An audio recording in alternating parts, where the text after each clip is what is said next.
and the month of April on top of that. So interesting dynamic that I first heard about over the weekend, and I was eager to get the opportunity to do an interview. Dr. Stephen Sinatra is a cardiologist. He's also a best-selling author. He wrote the book Great Cholesterol Myth and also Reversing Heart Disease Now. And specifically because it's April. Now, forget the snow and the cold temperatures. Typically this time of year, we're dealing with some pollen, some allergies, and so forth. And so over the weekend, when I saw a possible connection between allergies and heart disease, it got my attention. I don't suffer from allergies, but maybe you do. I know a number of people that do as well, but never had I heard any kind of connection between allergies and heart disease. So Dr. Stephen Sinatra joins us on the KRMS Newsline to talk about exactly that. And Dr. Sinatra, thank you very much for joining us. And first question, are you really related to Frank Sinatra?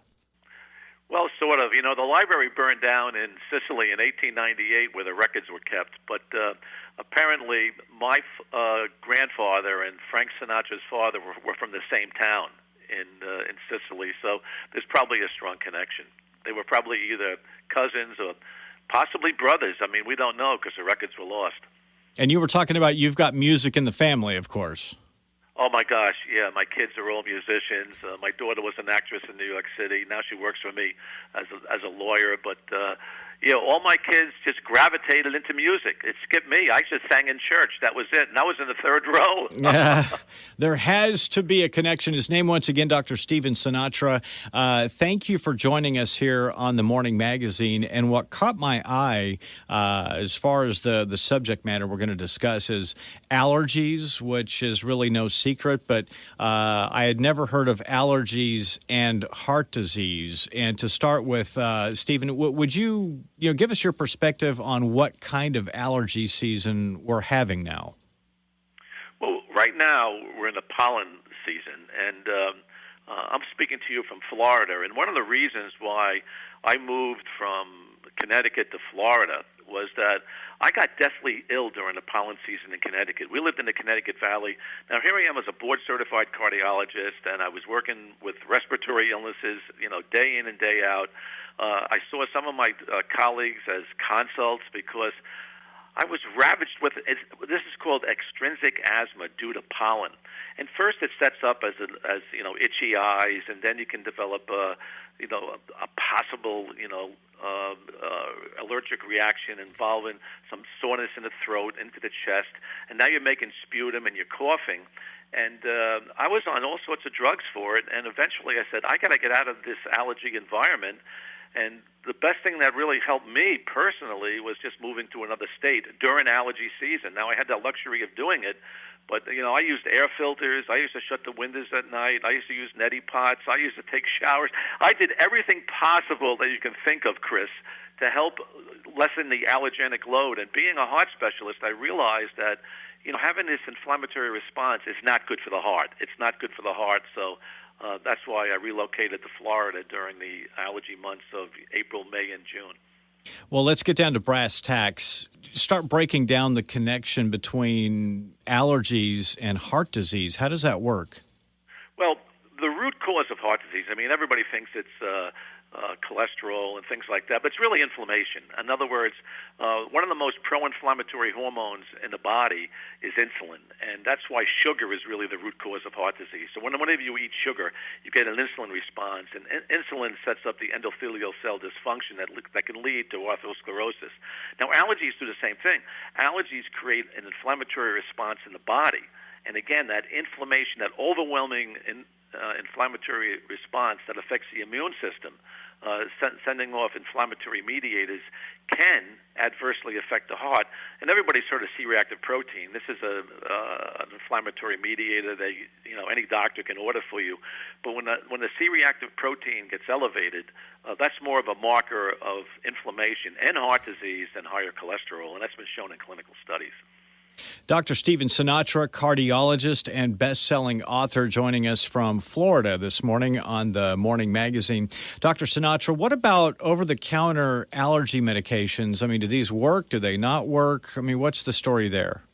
Yeah, in other words, if people can tolerate these medications that help to dry up the nose and help with itchy eyes and stuff like that, I'm all for it. However, if you're an aging male like myself, for example, I'm in my early 70s.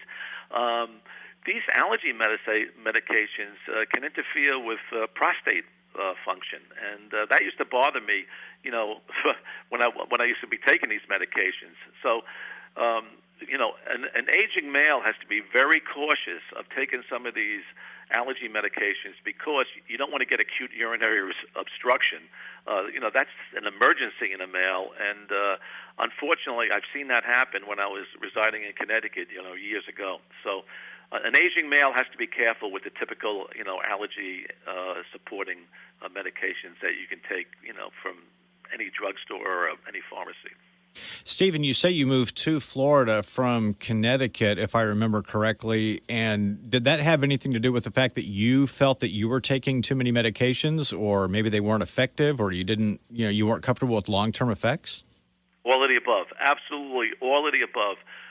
As soon as I moved to Florida and literally got out of a different pollen stream, and actually, the pollen in southern Florida right now is low. It's very low, and it doesn't affect me. A lot of the trees are different. A lot of the grasses are different. But for people who are plagued by allergies, what they need to do is, if they can't tolerate the medications, if they have a totally unsatisfactory quality of life, if they're an aging person, and if they have a few extra dollars to spend, I would say take a vacation down to states where the pollen load is low. And in Florida, it's low. It's very high right now in sort of the southern states, and especially right now in New England, in Connecticut, where I also live about 5 to 6 months out of the year. Dr. Sinatra, are there dietary choices that people who suffer from allergies should be considering? Well, one of my favorite supplements for allergy relief is called quercetin, and it happens to be found in onions. Onions are a great source of quercetin. And I remember when I was plagued by these allergies in Connecticut, I used to eat raw onions on my salads and stuff like that, and they were very easy to make. And there was a study done in Holland. It was called the Zuplin elderly study. And I have to tell you, Chris, this blew me away because as a heart specialist, this is something you can take to the bank. This study looked at aging males, and the endpoint was death. In other words, they didn't care how you died. They just looked at the amount of quercetin you had in your bloodstream. And these Dutchmen got it predominantly from onions, but also green apples and black tea. Not coffee, but sort of black tea. And what they found was that the highest quantities of quercetin in the bloodstream was associated with a linear relationship of longevity. In other words, if you had a blood level of, let's say, greater than 20 to 30 quercetin components in the blood, you lived to 90 to 100. If it was over 30, you lived to over 100. It was amazing. I got to tell you, I was absolutely shocked.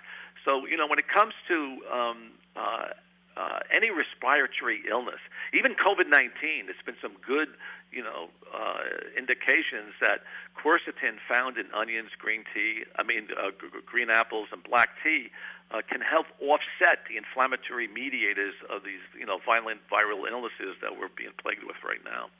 Is that cooked onions or raw onions, or does it matter? Raw, it doesn't matter, but raw is better than cooked. I prefer raw. And again, it's and you can also get quercetin as a supplement. I mean, there's lots of herbs and supplements you can take for allergies. I've experienced with them. I've had a ton of experience with supplements, and some work, some don't work, but they're good as well. Top 4 herbs and supplements for people who suffer from allergies. In closing, Dr. Sinatra. Yeah, I like vitamin D. There's been good data on vitamin D on COVID-19, especially if you have vitamin D levels that are, higher than 30 to 40 in the bloodstream. I like N-Acetyl Cysteine. This is something I've used for years. This is a supplement that anybody can buy in a health food store, and it's broken down into glutathione. And glutathione is one of the most important immune-enhancing situations that occur in the body, because when glutathione combines with selenium and vitamin C, you form glutathione peroxidase, which is absolutely a knockout punch, for allergies.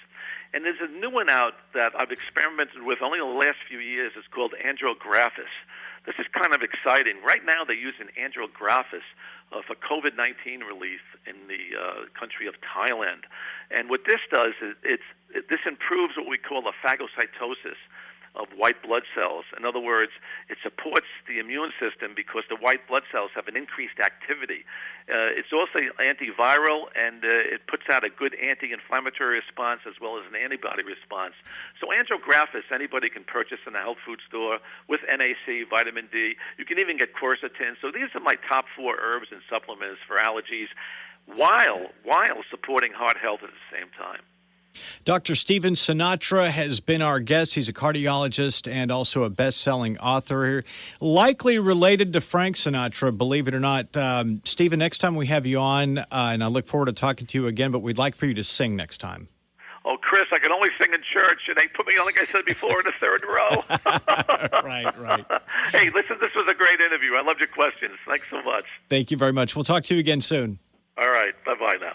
It is 9:38 here at KRMS, and you're listening to the Morning Magazine. You're invited to a Lake Race social at the